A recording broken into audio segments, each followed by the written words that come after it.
Sir টাকার জন্য বইয়ের মধ্যে হাত ধরে। এই যে আপনি বললেন 20টা ভরি স্বর্ণ, এটা মানুষের সারা জীবন।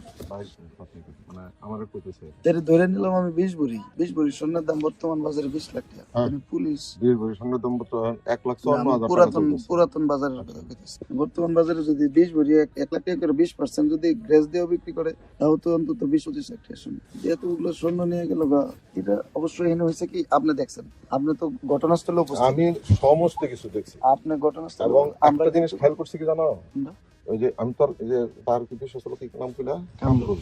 কামরুলে তোর আমি চিনি না, না আমি খালি চিন্তা মহসিন রে। হ্যাঁ। ঠিক আছে, একটা লোকের অ্যাক্টিভিটিসটা অ্যাবনর্মাল লাগছে আমার। কার এটা? এটা হয়তো কামরুল দিতে পারে, যে জিনিসগুলো যে সে আনছে হুম। মনে হলো জিনিসগুলো তার কাছে কেউ দিচ্ছে, মানে এটা সাজানো জিনিস। আচ্ছা, এই যে আচ্ছা, আপনি দেখছেন আমরা কিন্তু নাদিমের বডি থেকে তোমরা কিছু পাইছো? বডিতে কিছু বডিতে কিছু পাওয়া যায় না, কিন্তু তোমরা আবার বডিতে দিচ্ছি। বডিতে দিছো না।